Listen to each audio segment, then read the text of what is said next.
Hello and welcome back to my next camera review. So today I show you the Canon T50. I also got it cheap on eBay for like €5. It's really not very popular, but it can produce nice pictures. So the Canon T50 was introduced in 1983 and produced till 89. It's the first model of the T series from Canon, and it's the entry-level T series Canon model. So there's also existing the Canon T70 and T80. So I will show you all the features today, but it's really not a lot. So first we will start loading the camera with some batteries. So the camera just uses normal AA batteries. Easy to get.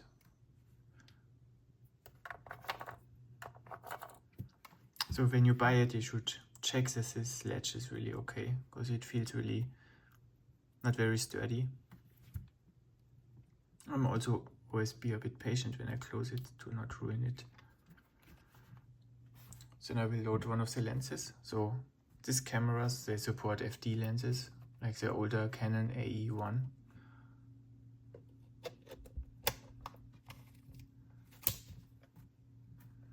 The only thing you need to pay attention for is that your lens supports an automatic mode, because this camera only supports full automatic mode. So this means when you would have a lens which doesn't support the automatic, or you put this lens in the manual aperture mode, you always get 1/6 of a second exposure time.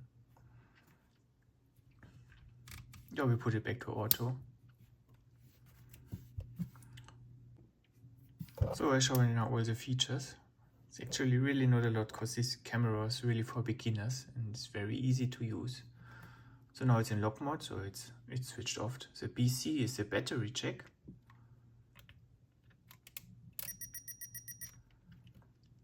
And then you can switch it here to program,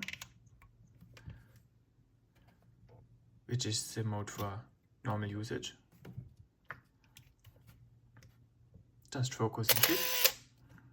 You don't need to move the film inside, because it's automatically moved. Then there's a timer mode.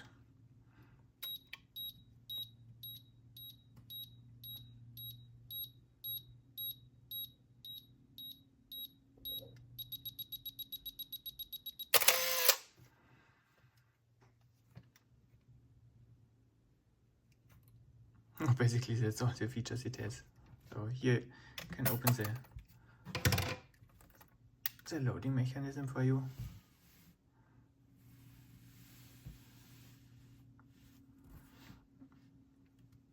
Show you again. Actually, what I read about it is that it always tries to keep the shutter time down, that the images are not blurry.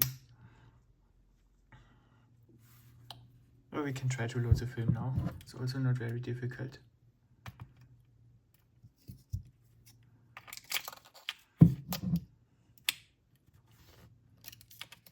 Just roll the film to the orange marking and close it.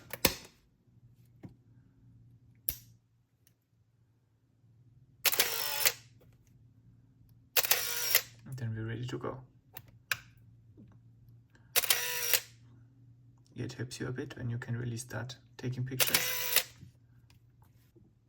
So here in the viewfinder you also don't see a lot of stuff. So when I half press the shutter button, you will see the P, and that means everything is fine. You can take the picture.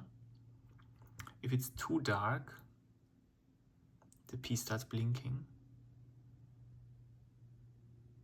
And that's really all the camera does in the viewfinder. So when I switch the automatic mode off, there would be a difference that it says manual. We also can try to focus now.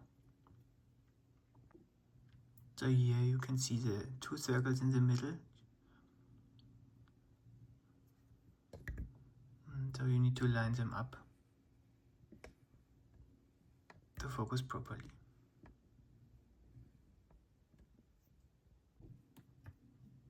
It's like when we want to move the film back, we just press the button here, open it. Oh, it's always a bit hard. And then roll it backwards. Then we're done. And here's also this button, you can change the ISO setting. Press it, and here you can turn it. Goes from 25 all the way up to 1600. Yeah, that's basically all of it for this camera. Oh, and of course I also have my little feature list here again. So this is a Canon T50. It only supports full auto mode. And of course it has a light meter. It has no autofocus. It has a timer. No flash, but a flash mount. The lens mount is an FD mount, which is used by lots of older cameras from Canon. Also kind of easy to get. When you have an older Canon camera, you can use your lenses when they support automatic mode on this one. And which is maybe a better trick is when you buy this camera cheap with a lens, you can use it on your older ones as well. And you maybe get them with this camera way cheaper. The speeds are 2 seconds to 1/1000th of a second, but you don't really have influence on the speed, so it doesn't really matter that much. Weight is nearly 1/2 kilo. Battery are 2 AA batteries. Size is 150 millimeters by 89 by 50 millimeters, and it was made from 1983 to 89. So I think feature-wise, it really doesn't have a lot of features. I showed you how quick I get through all the features it has. It basically just has auto mode, like a point-and-shoot camera. I'll give it 2 stars. Durability, it feels durable, but like this wheel, it's really hard to turn on my camera, so I'm not sure how it is on others. And also the camera ledge feels cheap. So in general, maybe durable, but these 2 things, you really need to pay attention. Usability, yeah, you can basically use it like a point and shoot, but for that it's quite heavy. Design, so when I first saw this camera I thought, oh, it's super ugly, but I got used to it. It really feels like it has a super 80s style. Even the writing here feels super 80s.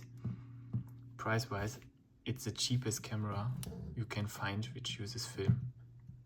I even find something which is below €5 when it's a bit dirtier than this one.